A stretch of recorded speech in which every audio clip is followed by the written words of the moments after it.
Ingo Kramer, for you, the key challenges, would you agree with the issues highlighted by our first two panelists? Is there something you would like to add? Mrs. Machigala told us this morning one of the 7 points very important for us is innovation possibility for all our companies and the countries. So if this is the right point, one of the most important drivers for me is to have the right system of education in all the countries. The young people in all our countries have too big unemployment, and if we don't teach them as much as possible, if we don't give them the skills, the STEM skills, for all the innovation processes we need in the companies, we won't succeed in the future. This, for me, is an aim on the long-term run and not the short-term run. The second point I would like to mention is the labor markets in Europe, like Mr. Gaddaf told before, is one of the most important, the second important point for me. We need a more dynamic, open and flexible, efficient labor market. Flexibility in the changing world is quite so important like education. And in most of our countries, we don't have enough flexibility. And of course, it's a pity. In my country, in Germany, we just have the situation that we step a little bit back in what means the flexibility. So this is a totally wrong way. We have to increase flexibility, to increase the open market, free moving market inside the UE. All these points are very important for me. Thank you very much indeed. So that flexibility point very much coming through from both of you. So Michael, for you, the same challenges you see, different challenges? I mean, I think in principle they're the same challenges. I think it's very straightforward. It's completion of the single market, 500 million, it's the big advantage. It's competitiveness, more Lisbon agenda than Lisbon treaty. It's completing these trade treaties, TTIP, Japan, more critical. And last but not least, I think one of the most important things is we're all in sort of violent agreement, and indeed many of our policymakers, if in private, if not in public, are in agreement. We do need, I think as President Schultz said, to have a real commitment, an alliance between business leaders, politicians, regulators and trade unions to implement these things and get them better understood by the population at large as we move forward to the European elections, because I think that's the drag on the urgent need to implement. Okay, thank you very much. I just want to ask a couple of follow-up questions and then I will come out to all of you. And I want to come back to something Emma said this morning and is at the heart of the Industrial Compact, which is it talks about a 360-degree strategy that you need, and the word used by Dr. Hutter earlier, integrated was one of the key words, holistic. We've heard a lot about the joined-up thinking, and that has led in for Business Europe calling for a new industrial governance.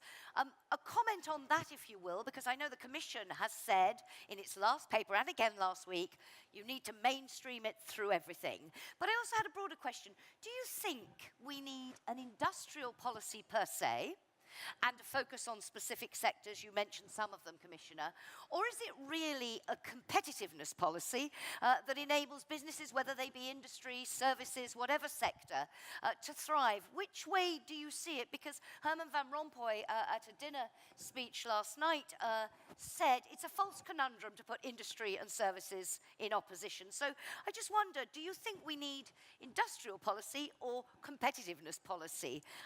Commissioner, a thought on that from you, because it's your industrial policy, but do you see it as an industry policy or as a competitiveness policy? Yes, but I think it's very important to understand our position on the link between industry, services and finance. For many, many years, Europe worked only in favor of finance sector and services sector. I'm not against the services on finance sector. My position is it's possible to organize a good marriage between services, finance, and industry. We need this agreement. It's important also a good cooperation between services and industry. The numbers. For any job in industrial sector, we have 2 jobs in services sector. Without industry, it's impossible to have good services in Europe. For this is important to work all together. It's a network. It's not three different sectors. If we want to work in favor of growth and jobs, it's important to combine industry, finance, and services. Without finance, it's impossible to strengthen our industry. For this, the European Commission put money in favor of European reindustrialization, also on innovation. It's important to utilize Horizon 2020 money in favor of innovation and in favor of research, but innovation and research in favor of industry. For the first time, we will utilize this money in favor of reindustrialization, innovation and research in favor of industry. This is a network, but this is important to understand. I'm not against services, I'm not against agriculture, I'm not against finance. I think it's important to work in favor of growth, but it's possible to do it without an industrial policy, without a coordination, without a mainstreaming. Yeah. This is very so important. if you don't do this and push this up the agenda and highlight it by calling about and talking about industrial excellence, it won't happen. Pierre Gattaz, I see you reaching for your mic. Regarding the European policy and the industry policy, I think it should be a bottom-up policy. That means that should come from the floor and from the people who knows, not from the politicians or for administration. But we need to have a vision. It's like in a boat where you need to go to an island. If you don't have any directions to follow, you go nowhere. So I think that we should, and this is very true for France.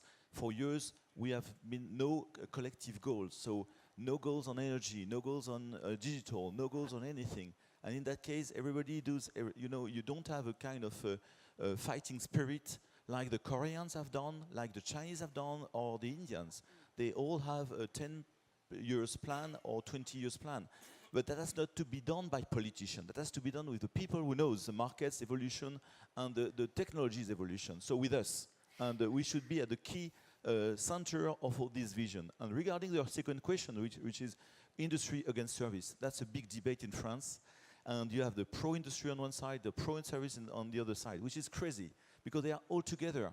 And the industry is with service, will develop service, and vice versa. When you look at Google in the United States, for instance, Google started with service and progressively moved into hardware. They bought the smartphones of Motorola, and they are cabling some states in the United States with fiber optic. That means, there's no fence between the two worlds, and I would say if we can be very strong, this is something to keep in mind. That means service will help to develop industry and vice versa. Okay, thank you. A thought on this question of industrial versus competitiveness policy. Is it just a question of labels here, or is there something more fundamental? And in terms of the role of policymakers, very struck there, Pierre saying, you need the goals, you need the targets, but the question is who sets them? So perhaps, I don't know, Sir Michael or Ingo, do you want to come back on that? Sir Michael. I certainly don't think competitiveness and industrial policy are mutually exclusive. I think we probably need both. I think Commissioner Tajani made the point last night around individually, maybe even Germany, it's very difficult to compete on your own. So what do we need? We need to use Europe to have an industrial policy so we have investment, we have research, we have competitiveness, and we marry that with trade treaties that allowed us to move forward on a global sense, particularly with the United States, where the earlier point was made by President Schulz about it is impossible for us to compete socially at an acceptable level with certain emerging markets. We need the markets, the United States ourselves, 800 million people who have broadly the same principles and values. This is critical. The last point I make is our politicians must walk the talk. When we talk industrial policy, we must implement. So to give an example, I think it's particularly disappointing that the potential of a merger between EADS and BAE, which would have created a real strong European investing force, was vetoed for political reasons. So, I think our politicians have really got to walk the talk on this because it will lead to the jobs we want. Thank you very much. By the way, they're well-paid jobs, these jobs. Thank you. Ingo Kramer, on this question of the role, we've sort of broadened out now from what you call the policy to the role of the policymakers and the role of industry. I mean, in the end, industry, and we've heard it this morning, and I'm sure we'll hear it again from the audience, it's industry that creates the jobs. It's industry that needs to innovate, that finds the way forward. How does that marry? Would you agree with Pierre? You do need some goals. You talked about flexibility. You do need policymakers to set some objectives for reforms for change. Is that the context in which you want to see the policymakers operating? Yeah. The service follows the industry, and the industry produces the jobs, and the producers also 2 more jobs for 1 job in the industry inside the service industry. So what we need in Europe is a stronger focus on the industry.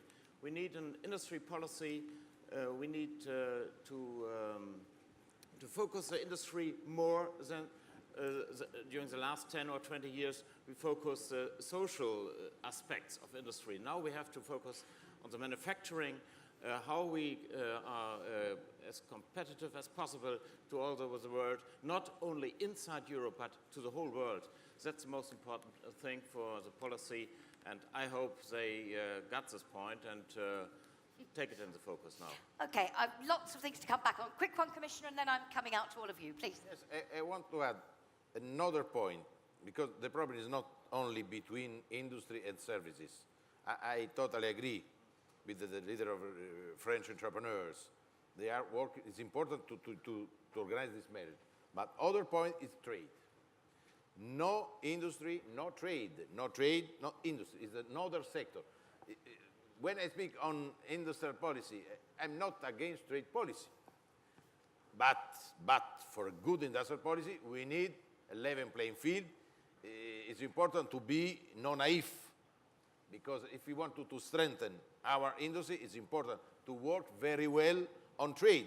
We are working with the United States of America for a free trade agreement. We are working with Japan. We are working with India. We are working also with Canada on this. But for the industry, it's crucial to sign good agreements. But also between industry and trade, it's important to organize this marriage, because no trade without industry. For this is important.